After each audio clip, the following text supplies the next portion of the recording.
Акыркы вакыттарга алынган билим жаатындагы жаңылыктар менен таныштырууну баштайбыз. Студияда мен Сезим Сагынбек кызы, саламатсыздарбы? Алгач бүгүнкүдөн кыскача. Билим берүү жана илим министри Вашингтон шаарында билим берүү боюнча глобалдык өнөктөштүктүн өкүлдөрү менен жолугушуу өткөрдү. Ошто жыл мугалими тандалды.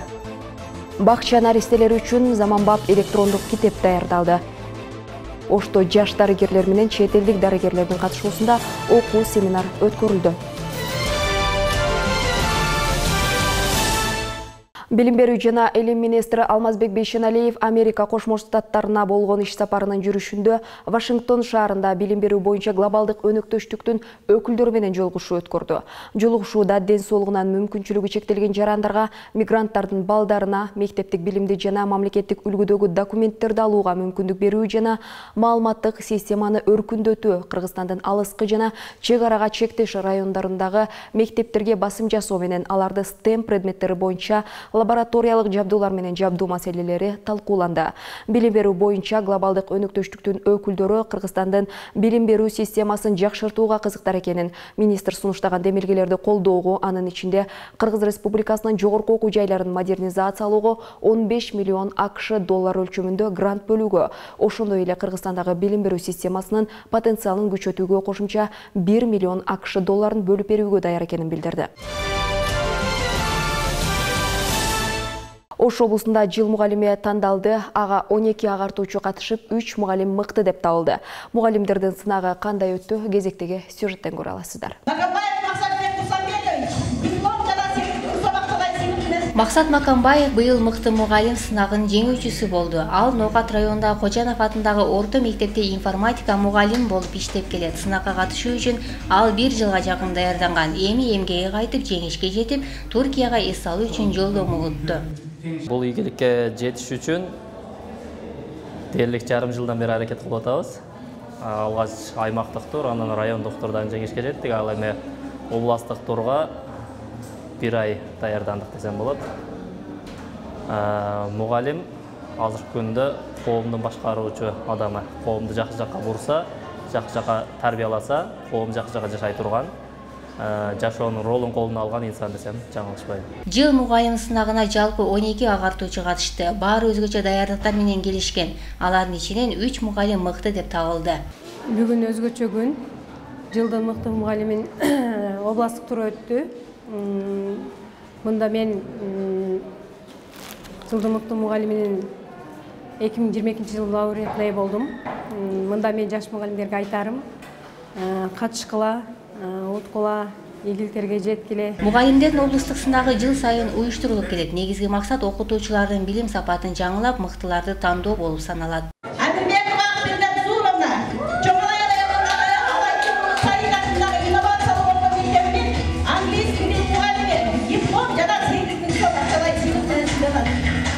Бүгүн биздин Ордолу Ош облусунда билим берүү тармагында өзгөчө күн десем жаңылышпайм. Анткени жыл сайын салтка айланган республикалык облустук сынактын жыйынтыгы чыгарылды. Эксперттик кеңеш дагы абдан адилет иштегенге аракет кылды. Эксперттик кеңештин курамы жогорку окуу жайларынын Ош шаарындагы чыгармачыл мугалимдерден түзүлдү. Бардык предметтик адилет иштеп берүүгө чакырдык биз. Анткени биз республикадан жакшы ийгиликтерге жетишүүбүз абзел эле максатыбыз. Буга чейин сынактын катышуучулары райондук, облустук турдан өтүп, анан жыл мугалимине тандалган. Жалпы катышуучуларга баалуу акчалай сыйлыктар тапшырылды. Гүлзина Кожомжарова, Ислам Майрамбеков, Нурзада Кулмурзаева, билим жаңылыктары. Бакча наристелери үчүн заманбап электрондук китеп даярдалды. Китепке балдардын жаш курактарына ылайык жомоктор, ырлар, түрдүү сүрөттөр камтылган. Китеп кыргыз тилинде басылгандыктан орус, англис, түрк, кытай тилиндеги балдар үчүн жазылган мыкты чыгармалар которулуп кошулган. Бул демилге Кыргыз билим берүү академиясынын окумуштуулары тарабынан уюштурулду. Кененирээк кийинки сюжетте. Oynoyim desem men eşikке appam sözgö gömbödü. Kıylasam da takır göngül bölbödü. Жакында атайын 4 жаштагы балдар үчүн бир нече тилге которулуп түзүлгөн электрондук китеп даяр болду. Китеп Кыргыз билим берүү академиясынын илимий кызматкери Сулайман Рыспаев менен илим изилдөөчү Айдай Бекбоева тарабынан бөбөктөрдүн жаш курагына ылайыкталып түзүлгөн.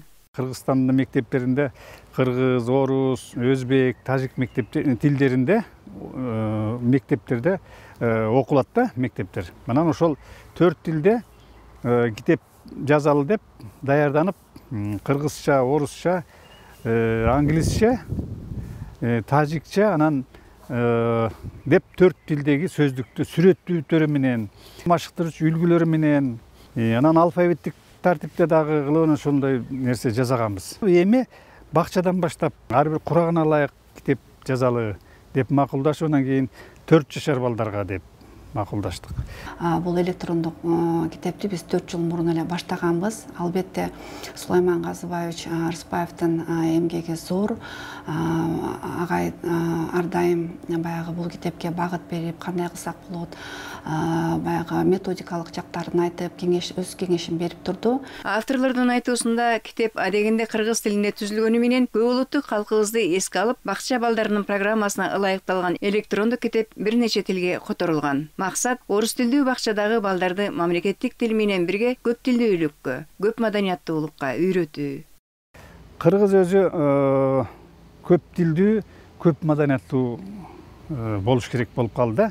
Заманга биз ошол өзүбүздүн пейилибиз менен, өзүбүздүн наркыбыз менен, салтыбыз менен, өзүбүздүн баягы патриоттук духубуз менен киришибиз керек. Ошондо дагы өзүбүздүн балдарыбызды ошондой нерсеге тарбиялап алып, анан кийин глобалдык дүйнөгө киришибиз керек. Болбосо биз глобалдык дүйнөдө жоголуп кетебиз. Бүгүнкү күндө мектеп жашына чейинки балдарга ылайык китептер өтө аз. Андыктан илимпоздордун демилгеси менен бөбөктөргө арналган бул китеп заман талабына ылайык өз учурунда даярдалган десек болот. Ыры бар, жомогу бар, сүрөтү бар, табышмактары бар, макалдары бар. Демек бул жерде тил үйрөтүү менен маданиятты кошо билсе деп атабыз да. Китепти бир канча чет тилдерине которууда эне тилибизди үйрөтүүгө жаңы үйгүзгөн педагогдор акысыз которушкан. Алардын бири Саатка Наркулова кыргыз тилинен түрк тилине которгон. Бул Кыргызстанда жашаган түрк туугандардын балдары кыргызча үйрөнүш үчүн, анан Түркиядагы кыргыздардын балдары кыргызча унутпаш үчүн. Учурда мамлекеттик тилди балдарга үйрөтүү таназырга алынбагандыгы Кыргызстанда иштеген чет өлкөнүн жарандарында таң калтырат. Benim 3 yaşlı kızım var da, anda Sadık'ta okuyup anda bu Kırgızistan'da köpünce Sadık'terde Orusça sabakları belirletti. Anda nege Kırgızca birinciden alar öğrenbeyt dep oylandım. Балдарды көп тилдүүлүккө үйрөтүүдө жогоруда аталган электрондук китептин ролу чоң болмокчу. Эми даяр болгон китепти басып чыгаруу маселеси турат. Калия Карыбекова, Эржигит Тилекбек уулу, билим жаңылыктарына. Орду калаада жайгашкан Сүймөнкул Чокморов атындагы кесиптик лицей 50 жылдан бери жаштарды ар кандай кесипке үйрөтүп келет. Аталган лицейде ашпозчулук жана кондитер кесибине талап жогору. Окуу жай жаштарды ашпозчулук кесипке кандай даярдашат, учурда кандай кесиптер бар, кенен кийинки материалда сөз болот. Бул жерде өзгөчө белгилеп баса белгилеп айта кетчү нерсе, картошка менен капустаны кайнап жаткан сууга салуу керек. Аларды кууруп алганда даамы бузулат балдар.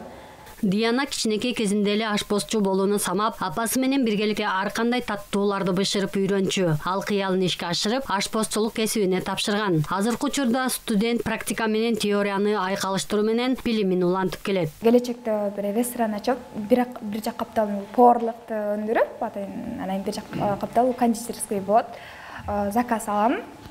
Ар кандай тортторду, мисалы кекс, булочка дегенде. Повар деген бул биринчиден бул гигиена, таза болуш керек.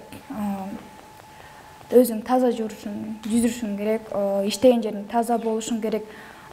Өз ишинди сүйүп кылышың керек. Сүймөнкул Чокморов атындагы номер 10 кесиптик окуу жайда студенттердин билим алып, андан ары жумуштап кетүүсү үчүн жакшы шарттар түзүлгөн. Студенттер өндүрүштүк практиканы Түркия мамлекетине барып өтүп, ал жактан айлык алып иштеп, жана ошондой эле жумушка орношууга да мүмкүнчүлүктөрү бар. Булар ошол азыктарды, кулинария деген эмне, ошо тамак аш даярдоонун технологиясын туура сапаттуу тамак аш менен камсыз кылуу болуп эсептелинет да.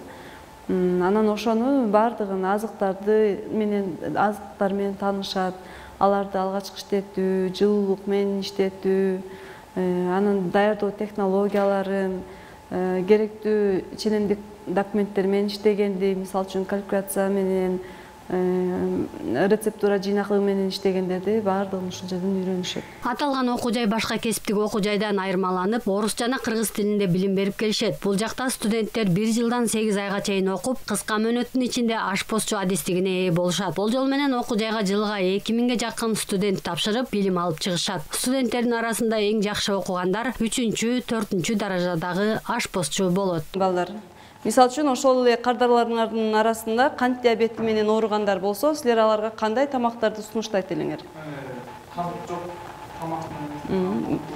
Мен лицейди бүткөндөн кийин планым Турцияга деп атам.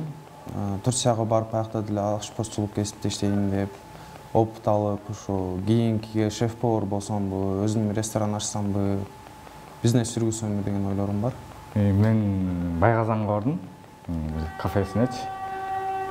Аяктан мен сүйүктүү тамагым, бризоль тамагын жаздым. Үйгө барып, үйдөгүлөр да жазап берчи, ушундай деп кызыкты да аябайчы. Кандай балам, кандай жерде окуп алат депчи, кандай тамактар жазып алып деп.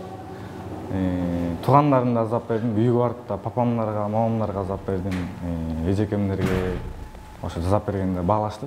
Азаматсың депчи, кийин ошондой өзүм профессиям менен иштеп кеттим деп айтышты да мага. Ашпозчу болуу оңой сезилгени менен жоопкерчиликтүү, татаал кесиптердин катарына кирет. Талапка жооп берген мыкты ашпозчу сезимтал, аракетчил, эмгекчил жана чыгармачыл адам болушу керек. Чолпон Эркенбаева, Эржигит Тилекбек уулу, билим жаңылыктары. Ош шаарында Германия жана Орусиядан келген профессор, илимдин докторлору менен Кыргызстандагы жаш дарыгерлердин катышуусунда окуу семинар болуп өттү. Анда жүрөк кан тамыр оорулары боюнча маалымат берилди. Кесиптешим Асель Эрмекова теманы улайт.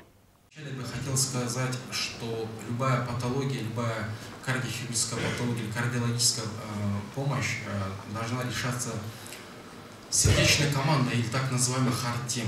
Окуу семинарга чейин чет өлкөдөн келген дарыгерлердин катышуусунда операцияга муктаж болгон жарандарга акысыз операциялар болду. Негизги максат жаш дарыгерлердин билим сапатын көтөрүп, тажрыйба алмашуу болуп саналат. Биздин ооруларыбызга жаңы операцияларды жасадык. Бир жума келгенбиз. Онунда 2 операция кылдык. Кардиазия плюста жана Орская областной больницада профессор Вайман, ведущий кардиохирург из Германии, Эссенден, нам профессор Жигалов. Оорулардын акыбалы жакшы. Алар уже өздөрү дем алып, тамак ичип, уже активный реабилитация болот. Бейтаптарга операция медицинадагы жаңы жабдуулар менен өткөрүлдү. Мурда 5 саатка созулган операциялар жаңы аппараттардын жардамы менен 1,5-2 саатта бүтүп, убакытта үнөмдөлдү. Учурда бардык бейтаптардын абалы жакшы. Биз 4 оорулуга операция жасадык. Бул 4-өнүн оорусу ар кандай. Жаңыдан технологиялардын жардамы менен ушул клапанды отургуздук. Бул операциянын кыска убактысын кыскартышына, канчалык операция кыска болгон болсо, ошол больнойдун кийинки ден соолугуна чейин пайдасы тийгизет. Бул илимий практикалык тажрыйба элдерге кантип жардам берсе болот. Бул биринчиден башка врачтарды окутуп, көрбөгөн нерсени көрсөтүп, жардам берсе, ол врачтар аркылуу дагы көптөгөн бейтаптарга жардам берүү ыктымалы бар да. Мындай окуу буга чейин Нарын шаарында уюштурулуп, жакшы натыйжа берген. Бүгүн ошол конференциянын уландысы Ош жергесинде өтүп жатат.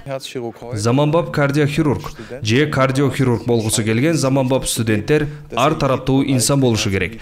Бүгүн 21-кылымда 2022-жылы биз ачык жүрөк хирургиясы жөнүндө гана айтып жаткан жокпуз. Кардиохирург жаңы чакырыктарга даяр болушу керек.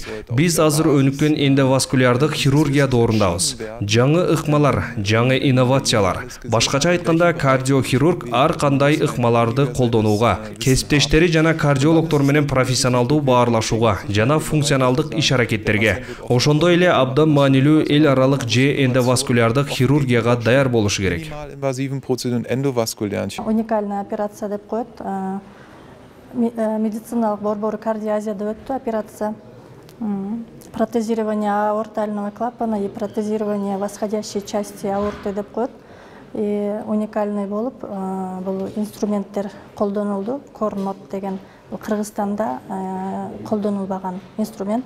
Алдыда Орусия жана Германиядан жаңы заманбап медициналык жабдуулар келүү күтүлүүдө. Негизги максат жаш дарыгерлердин билимин өркүндөтүп, чет элдик мыкты врачтардан тажрыйба алмашуу болуп саналат. Бул иш-чарага 160тан ашуун дарыгерлер жана чет элдик профессорлор катышты. Асель Эрмекова, Элёр Байназаров, Зиягүл Жумабаева, билим жаңылыктары, Ош шаары.